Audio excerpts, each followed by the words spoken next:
let's bring in Mick Ossie right now as the celebrations continue in Edmonton after the first win of the season. Too bad it wasn't actually in Edmonton, but it's a start. And you know what? The CFL season is so long, the Edmonton Elks could actually still make the playoffs if they went on a run. How you doing tonight, Mick? Yes, beautiful jersey. I can finally wear it with some pride. But you are right. If we beat the Red Blacks next week, then we go down to Calgary. We can beat them at Labor Day, and we might even be level with Calgary. So take that, Joe. Watch out. We're after your Stampeders. But yes, a great win after the massive rain delay. So well done. And Trey Ford is looking good. And they should have changed the OC weeks ago, and we might have been even better. Yeah, no, Milanovic is doing a nice job, former head coach and quarterback. So he understands offense. And you see with Jackson as well, all these new coordinators coming back and providing some spark. Last night, the delay just killed everything, though. I had the over in the football game, and it was looking great. It was a great first half. We got the late field goal. Late was it 21-9 at the half, right, or whatever. It's like, all right, this game's going over, and then boom, the delay was so long. All the fans left. You know what I mean? It was just. It felt like a scrimmage after, and there was no life. But Edmonton did a good job not letting up and doing enough to not let Hamilton get back in it. You know what? Edmonton's defense stepped up last night, but good for them. They're a new football team now with Trey Ford and with Jackson calling the plays right now. So Mick, CFL game coming up tonight. Calgary Stampeders, Winnipeg Blue Bombers. I'm taking the Calgary Stampeders plus the points. What's your pick? Well, I will take the Bombers to win, but it's 4.5 now. Oh no, I'll take the Bombers on the 4.5. The reason why is because I saw that Drew Brown, the backup quarterback. I saw him come in last week and throw something like 4 touchdowns against the Elks, and they reckon there's not much difference between him and Zach Collaros, but that's a bit of an overkill. But they reckon he might be a good quarterback in the CFL. So I'm going to take the Bombers because Stamps are really struggling still. BC Lions absolutely destroyed them. Myers not that good at quarterback. Kadeem Carey, whatever his name is, he's starting to come good, but Stamps are struggling. I like the Bombers, but it's been raining here all day in Edmonton. Maybe it's raining down there a little bit as well. Not sure. Yeah, is it cooler, a little cooler than usual? Because I got to say, it's a little cold and windy in Calgary. They've got some serious winds going, 26 kilometers an hour, 16 to 20 miles an hour, Mick. Yesterday was one of the hottest days I've ever come across in Edmonton. It was something like 31, 32 degrees. Humidity was crazy. The storms come in last night, and it's been raining all day, but it's going to fine up tomorrow, so that's good for the weekend. No, I'm taking the Calgary Stampeders. I got a 5 here. I'm taking the Stampeders plus the 5. And then separately, I'm going to take the Calgary Stampeders on a 7-point teaser. So I'm going to have the Calgary Stampeders plus 12. And I'm going to go over 40.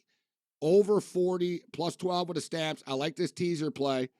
And let's get a feel for it. The pregame show actually starts, I believe, right now. It should have, maybe it already started, but it's on now. It's half an hour before the game. So let me get a feel for the wind and what the weather is here at the game. So let's get to more CFL before the AFL here, Mick. We nailed the Elks. I don't know if you saw my Twitter last night. I posted before the game. I said the Edmonton Elks will win their first game of the year tonight. I'm just upset that there wasn't more points because Hamilton sucked so hard. God, they were bad. Good call, Game. I had a good feeling about it because I saw what they did last week against, one of the best teams. They did really well against the Bombers. Tiger Cats are terrible. Let's be honest. They're not good. I mean, they got the Grey Cup there this year, but they're really struggling. Bo Levi, Jeans Mitchell, that's not a good signing by the looks of it. So Tiger Cats they're terrible. But your Owls are doing well, mate, and they're 5-3 against the Red Blacks 3-6. So I think your Alouettes are going to continue on and probably beat the Red Blacks in Ottawa. I think I've taken the Alouettes. Like you said, they're 5-3. I think I've bet I have bet all 8 games. I've been on the Alouettes in 7 of the 8 games, and nobody believes in them. They're 5-3 against the spread as well. The one game I didn't take them was against the BC Lions, and I went to the game, and the BC Lions crushed them. And I'm telling you right now, everybody suddenly is on the Montreal bandwagon. This is an Ottawa spot. Ottawa win this football game tomorrow night. And I'll tell you too. I'll tell you though, this is a good teaser game. It's gonna be close, Mick. Like whoever wins, it's gonna be like 26-24 or 2018. You know what I mean? It's gonna be some weird score, and it's gonna be super, super, super close. And whoever has the ball last type of deal wins. But I get the feeling, and I've been very good with the Montreal Alouettes. I've been in the zone in the CFL. I've been taking a lot of dogs and contrarian picks. Last night I said Edmonton outright. Don't even need the point. Take them outright. Tonight I'm taking the underdog. I get the feeling Ottawa beat Montreal. If Montreal win tomorrow, that's very impressive. Going to 6-3. All right, BC at the Rough Riders Sunday night, 7 o'clock Eastern, CBS Sports Network. BC Lions 9.5-point favorites. Totals 45. What do you think of that one? Oh, that's a tough one. BC are going along fantastic. I mean, a couple of guys were even saying Vernon Adams Jr. might be the MVP, but probably not that good. But they're going well. 9.5. Oh, I really think they'll win well. Riders are not very good. What are they? Oh, they're 4-5. Jacob Delgado, the quarterback, they reckon he's not that good either. Oh, take the Lions to win, but just because I like them, I think they'll win by 10 or more. I don't love laying 9.5, but they probably do. They probably do cover. I could see the stadium being all empty in the fourth quarter and BC being up like 30-11 type thing. Right? BC are good at getting a lead on you and just sort of suffocating you. Right? They get up like 25-9 or whatever. They get up by a couple of touchdowns, and they just sort of, the next thing you know, the game's over. Right? And that's why it's hard to bet the overs in their games. All right, Mick, AFL football. How many rounds left before the finals here? We got to be what, 2? Mate, we got this 2. Yeah, we got this round, and then next round, and then a bye, and then the finals. And there's 12 teams that can still make the top 8. And my Adelaide Crows is one of them. They're in 12th spot, but they got a very good percentage. So if they beat the Sydney Swans this weekend, the Crows can still make it, because then we'll probably destroy your Eagles in the last game. Very exciting. Some big matchups, and a lot of teams can still make it, which the AFL obviously love that. Yeah, there's a big log jam right now, as you stated. The Bulldogs have 44. The Swans have 46. The Giants have 44. The Geelong Cats, Mick, not used to seeing the Cats in this spot, trying to battle to get into the playoffs, huh? They got 42 points. Your Adelaide Crows have 40 points. So yeah, so this is it. Season's on the line for these teams tonight, with the exception of the teams at the top. But even the teams at the top are battling for top spot here. Collingwood's got 68 points. Brisbane's got 64. Port Adelaide 60. Melbourne 56. So starting off with Richmond and North Melbourne tonight. What are your picks here, Mick? What do you got for us? What do you got for us, Mick? Richmond, Melbourne. Yeah, look, Richmond versus the Kangaroos. Richmond will win, favoured by 31, but they can't make the playoffs, so maybe take the Roos on the plus. But yeah, Tigers are gone. They'll have a new coach next year. Players might clear out, so take the Roos maybe. But Tigers say 1-39 is probably a good bet. All right, so Gold Coast are out, but Carlton are in. So Carlton, you know what I mean? But Carlton can't take the pedal off the metal. They're currently in 5th place, but St. Kilda are only 2 points behind them. And Sydney are right there. This is a big game for Carlton. I guess they'd lock up the 5th spot because they're not going to catch the 4th place Melbourne Demons, Mick. Carlton win tonight. They lock up 5th place. Who do you like? Yeah, I like Carlton to win. It's in the Gold Coast. The Suns can be tricky, but they should win. They had something like 7 wins and 7 losses. Then they've won like 8 in a row. So Carlton's have really come back good. They got a very good coach, but he was under the pump about 8 weeks ago. They've got a really good forward called Kerno. So, yeah, they're looking good. I don't like them, but they're looking good. take them to win and probably cover. Bit tricky up there in the Gold Coast. The ball gets wet and moist. 21-3 New York Giants at the half over the Carolina Panthers. We'll get to a couple of more AFL best bets, and we'll take a look at the rest of the card tonight. In-game live all access continues. Quick check of the Major League Baseball scoreboard right now. We're just talking AFL football with Mick. And NFL football update, we told you. We gave you the New York Giants to win a game. We'll get back to some Major League Baseball best bets, but for the late night degenerates, we've got some AFL football that's getting real. A lot of these games count, which is cool because you're going to get a full effort from these teams, although you get full effort from AFL teams all the time. But always good, when you're betting on teams and games where teams are trying to get into the playoffs, including Great Western Sydney, Mick, laying 17.5 tonight against the Bombers. What do you think about GWS tonight? I think they win. Minus 270 mate, on the money line. They've done amazing. A new coach. A lot of people thought they'd finish like bottom 3, and they're in the 8, and I think they'll win at home. Bombers are still a good chance too, but Bombers are flaky.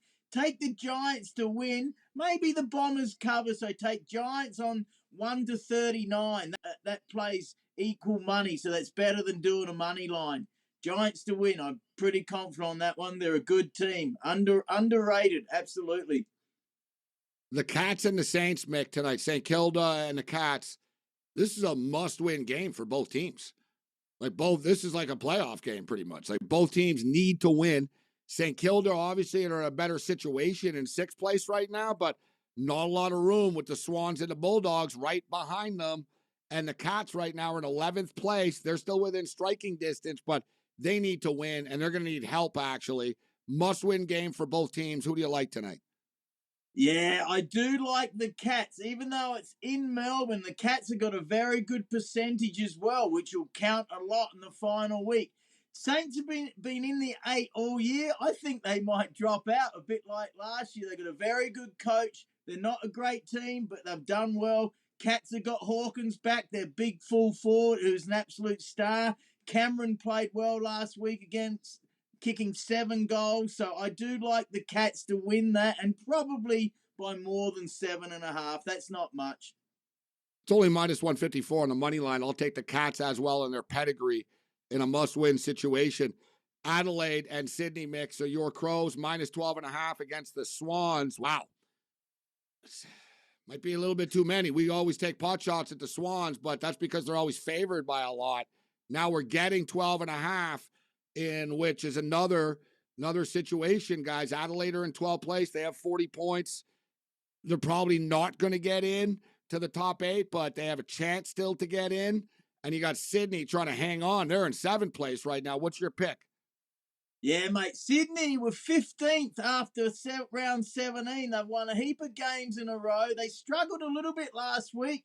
This is straight out a home field pick. If it was in Sydney, I'd be going Sydney. Adelaide are very good at home. They just play so much better at home. I like them to win. Might be close. So if you want to take Swans on the plus, but I do like the Crows to win at home. And then next week they can destroy your Eagles, so they are still an absolute chance. Well, yeah, one team that does not have a chance of making the finals is my West Coast Eagles. 65.5 point underdogs this week against Western. The Western Bulldogs against the West Coast Eagles. 65.5 points. It's been a long season for West Coast. I never thought I'd see the day, but, we did win a championship about 4 or 5 years ago. West Coast have 2 wins on the season, 2-19 on the season. It's a lot of points, though, Mick, man. It's getting a lot of points, 65.5 points. What do you think of this? Mate, they've lost by more than 100, something like 5 times this year, and the Bulldogs are going to be angry because they got beat last week unexpectedly. Big Nick Naitanui, the star ruckman's retired. He's a legend for your Eagles. I like the Bulldogs to probably cover that. Your Eagles lost by about 100 last week against the Dockers in the rivalry in Perth, the Derby. So they're in big trouble, sadly, mate. And next year might not be any better as they totally dive down and rebuild. Yeah, they got smoked last week, 134-33. So they ended up losing by 101 points. You know what? They showed something, though. The week before, 73-72 against Essendon. Week before that, they beat North Melbourne. Well, we should note, North Melbourne are also the worst team along with West Coast. So I'm with you. I can't even take the 65.5. I can't do it. All right, good breakdown, Mick. And finally, in closing, we got two more games: Melbourne Demons and the Hawthorn Hawks, and we got Fremantle and Port Adelaide. So Melbourne obviously are not in any danger of missing the playoffs. They're in fourth place right now. What's your pick there? Yeah, take the Demons to win, but Hawks can cause some upset. So maybe take the Hawks on the plus there. But Demons, they get their forward line sorted out, they'll be dangerous and they might go all the way, but I hope not. Port Adelaide over there in Fremantle is a very important game because Port Adelaide want to try and get the top two, but the Lions had a good win last night, so I hope they get second. Take the Power over there in Perth against the Dockers, but it could be close, so be careful on maybe the Dockers on the plus. Power should win because they want that second spot. They got incredible young, good on bowlers at the Power. All right, Mick, and before we get you out of here, congratulations to the Matildas, the Australian women's national team. Hell of a run for the Matildas. They said nobody thought they were going to win the tournament, right, before coming into this. So and it would be a massive accomplishment to actually finish in third place. I don't know if they will, though. I think Sweden might beat them tomorrow, to be honest. But 42% of Australia watched, Mick. Largest, most viewed sporting event and television event in Australian television history. Unbelievable. 42% of the nation watched the game. Yeah, well, AFL Grand Finals normally up there in the top ones. Kathy Freeman in the Sydney Olympics in 2000 was incredible ratings as well. But yeah, I watched that goal that Sam Kerr kicked today. That was an absolute ripper. So good on him. Great sport for the women. Absolutely love it. And the whole country got behind it. The bars were packed out. Everyone's out partying. So good on the Matildas. And there's a song, Waltz Sing Matilda. That's where it come from. So good on them.